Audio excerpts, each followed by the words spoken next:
Salam dəyərli şagirdlər, gəlin 74-cü suala baxaq.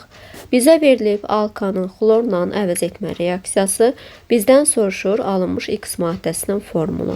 Bizim belə bir qaydamız var ki, reaksiya daxil olan xlorun əmsalı bərabər olunur alınan H xlorun əmsalına, həmçinin bərabər olur alınmış üzvü maddənin tərkibində olan xlor atomlarının sayına. Əgər ki 4 mol H xlor alınırsa, deməli reaksiya daxil olacaq 4 mol xlor 2. Və demişdik ki, bu 4 həm də bərabər olmalıdır. Nəyə? Alınan üzvü maddənin tərkibində olan xlor atomlarının sayına. Deməli, alınan üzvü maddənin tərkibində 4 xlor var. Deməli, 6 hidrogen atomu var. 6 hidrogen atomu var. Onun 4'ü xlorla əvəz olunub. Neçəsi xlorla əvəz olunmayıb? İkisi. Deməli, alınmış üzvü maddəmizin formulu olacaq C2H2 xlor 4.